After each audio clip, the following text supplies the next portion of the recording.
and I think he's doing very good work in Portugal, in Sporting Lisbon, and if Manchester United decided to appoint him, I think it's because he deserves it. I think he's a brilliant coach. I watched a lot of his team. I think they're a really good team. I really admire the way his team plays, and I think he'll be he'll do a brilliant job for Man United. So I think it's a really good appointment. But and saying that he's a very good coach, definitely, and wish him all the best just against us.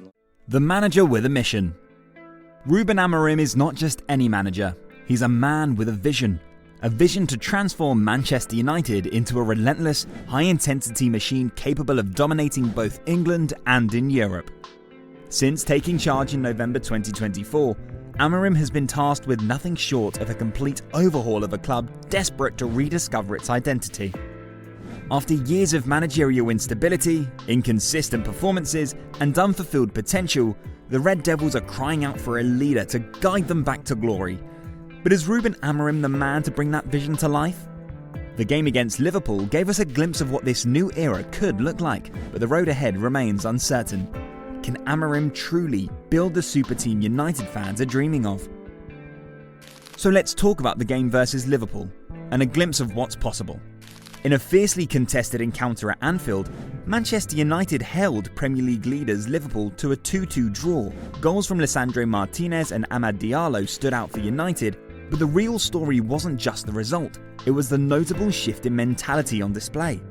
For one of the few times this season, United seemed to fully embrace Ruben Amorim's philosophy, pressing aggressively, playing with intensity, and refusing to wilt against the Liverpool side that has dominated the league.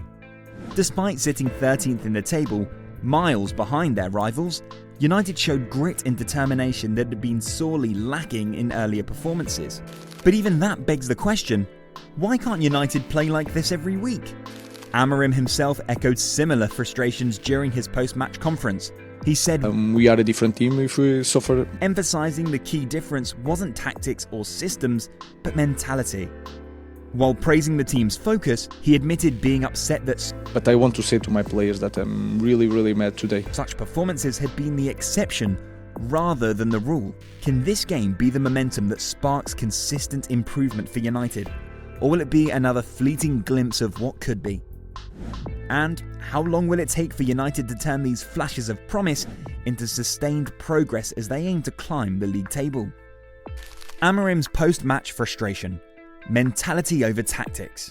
Amorim's post-match interview painted a clear picture of the challenges he's facing. While pleased with certain aspects of the performance, he didn't shy away from criticising the team's overall inconsistency. It's nothing about the system, it's the mentality in the way we face the competition. Amorim wants his players to bring the same level of intensity to every game, every training session, every moment on the pitch. The lack of mental sharpness in previous matches, he suggested, has been United's biggest weakness. His frustration reflects his belief that Manchester United should always be a team that plays with focus and urgency. But can a manager really overhaul the mentality of an entire squad? Amorim seems determined to try. His comments about players and staff being too comfortable were a wake-up call for everyone at the club. The Liverpool game showed what this team is capable of when they are fully focused. But as Amorim noted, consistency will be the true measure of progress.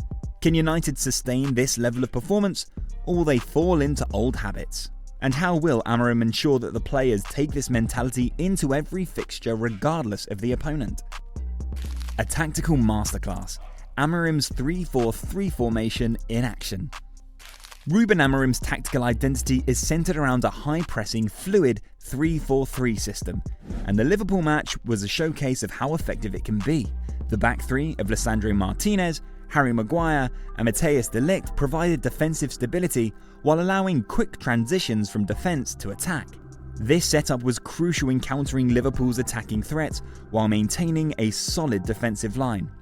Wing-backs Dalot and Mazraoui played pivotal roles, pushing high up the pitch to provide width and pin back Liverpool's wide players, ensuring that United were always dangerous in the wide area. The midfield quartet, anchored by Manuel Ugarte and supported by Kobbie Mainoo, offered balance and composure.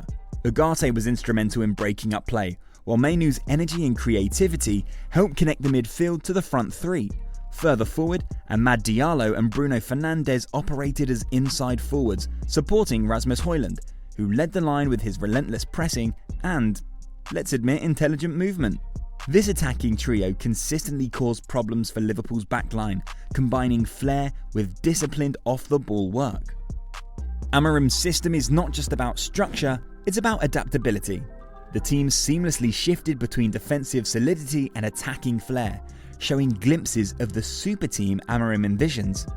The fluidity of the 3-4-3 allowed United to dominate key areas of the pitch, but it also demands a high level of energy and commitment from every player.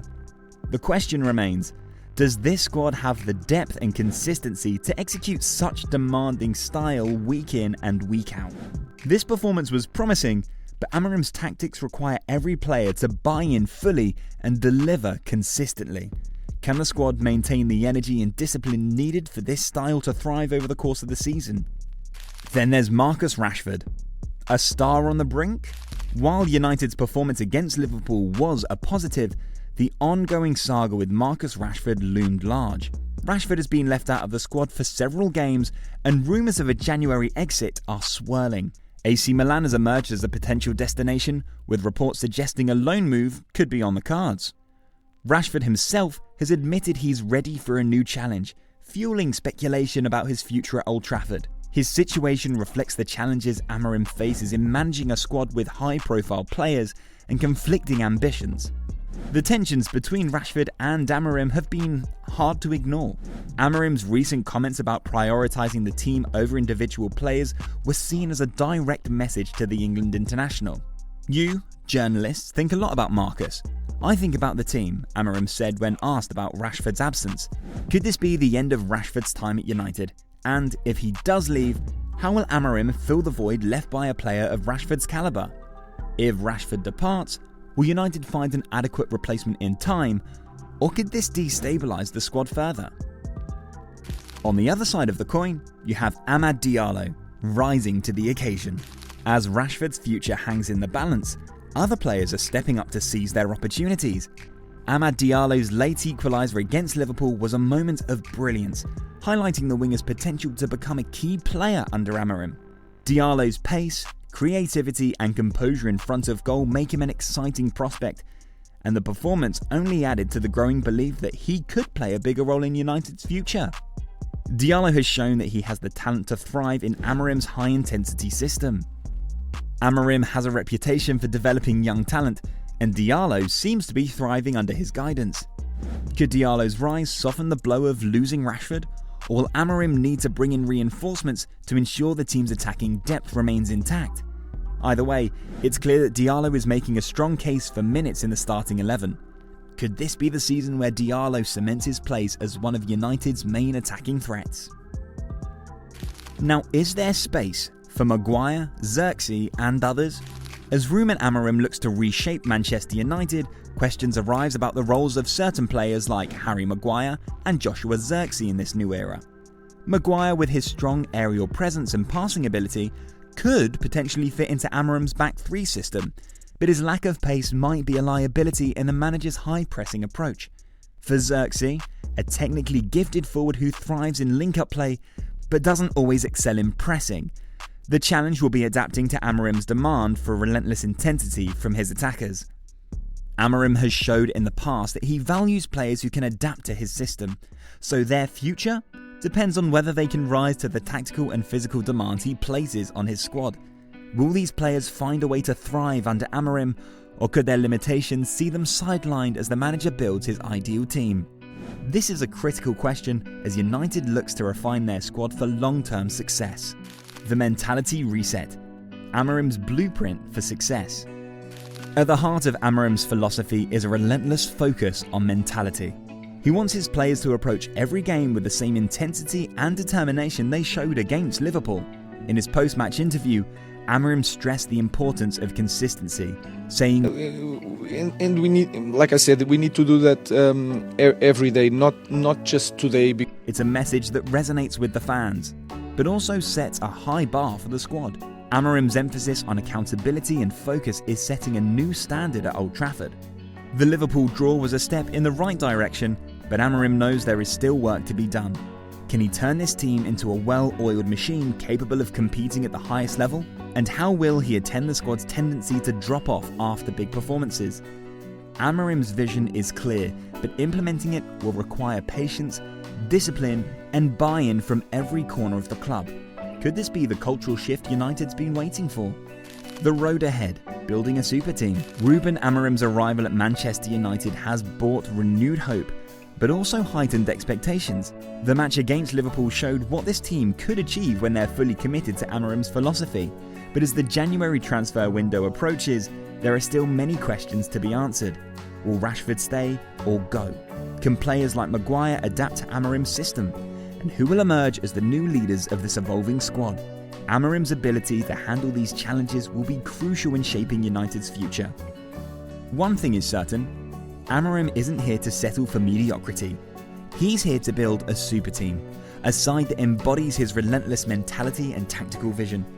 Yesterday's game was just a glimpse of what's possible, but the road to success is long and challenging. Can Amorim rise to the occasion and deliver the consistency and trophies United fans have been craving? The next few months will be crucial in determining whether Ruben Amorim truly is the man to restore Manchester United's greatness.